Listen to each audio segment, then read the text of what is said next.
നിക്ഷേപകരിൽ നിന്ന് കോടികൾ തട്ടിപ്പ് നടത്തി മുങ്ങിയ ജ്വല്ലറി ഉടമകളെ ചങ്ങരംകുളം പോലീസ് അറസ്റ്റ് ചെയ്തു. പെരിഞ്ചേരി അബ്ദുറഹ്മാൻ, വെങ്ങിനിക്കര സ്വദേശി പെരിയങ്കാട്ട് അബ്ദുൽ ലത്തീഫ് എന്നിവരെയാണ് ചങ്ങരംകുളം സിഐ ഷൈനിന്റെ നേതൃത്വത്തിലുള്ള പ്രത്യേക അന്വേഷണ സംഘം അറസ്റ്റ് ചെയ്തത്. കേസിലെ മറ്റൊരു പ്രതി കാലടി സ്വദേശി പൂക്കത്ത് വീട്ടിൽ കുഞ്ഞി മുഹമ്മദ് പെരുമ്പിലാവിലെ സ്വകാര്യ ആശുപത്രിയിൽ ചികിത്സയിൽ കഴിയുന്ന ആശുപത്രിയിൽ പോലീസ് കസ്റ്റഡിയിലാണ്. കേസിൽ പ്രതികളായ അബ്ദുള്ള, സാനിഫ്, മൊയ്തീൻകുട്ടി തുടങ്ങിയ 3 പ്രതികളെ കൂടി പിടികൂടാനുണ്ട്. ഒളിവിൽ കഴിയുന്ന പ്രതികൾ വിദേശത്തേക്ക് കടന്നതായും പോലീസ് സംശയിക്കുന്നുണ്ട്. ഇവർക്ക് വേണ്ടിയുള്ള അന്വേഷണം ഊർജിതമാക്കിയതായി സിഐ പറഞ്ഞു. ഏകദേശം 30 കോടിയിലധികമുള്ള തട്ടിപ്പ് ആണ് ഇതുവരെ മനസ്സിലായിട്ടുള്ളത്.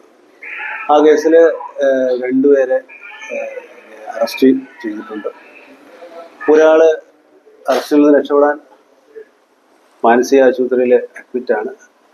അയാളെയും ഇന്ന് കസ്റ്റഡിയിൽ വാങ്ങി ചോദ്യം ചെയ്യും. എങ്കിൽ മാത്രമേ ഈ തട്ടിപ്പിന് കൂടുതൽ വ്യാപ്തി ഉണ്ടോ ഇല്ലയോ എന്ന് മനസ്സിലാക്കാൻ സാധിക്കുകയുള്ളൂ. എടപ്പാൾ തൃശൂർ റോഡിൽ പ്രവർത്തിക്കുന്ന ദീമ ജ്വല്ലറിയിലാണ് കോടികളുടെ തട്ടിപ്പ് നടന്നത്. ലാഭം പ്രതീക്ഷിച്ച് സ്വർണവും പണവും നിക്ഷേപിച്ചവരാണ് ചതിയിൽപ്പെട്ടിട്ടുള്ളത്. ജ്വല്ലറി പൂട്ടിയതോടെ പ്രദേശത്തെ 12 പേരോളം ചങ്ങരംകുളം പോലീസിൽ പരാതിയുമായി എത്തി. എടപ്പാൾ സ്വദേശികളായ 2 പേരിൽ നിന്നായി 1,03,00,000 തട്ടിയെന്ന പരാതിയിലാണ് നിലവിൽ ചങ്ങരംകുളം പോലീസ് 6 പേർക്കെതിരെ കേസെടുത്തിരിക്കുന്നത്. 30 കോടിയിലധികം രൂപയുടെ തട്ടിപ്പ് നടന്നതായാണ് പോലീസ് സംശയിക്കുന്നത്. ഉടമകൾ ബിനാമികളുടെ പേരിൽ ഭൂമി വാങ്ങിച്ചതായും പരാതി ഉയരുന്നുണ്ട്. വരും ദിവസങ്ങളിൽ കൂടുതൽ പരാതികൾ എത്തുമെന്നും പോലീസ് പ്രതീക്ഷിക്കുന്നു.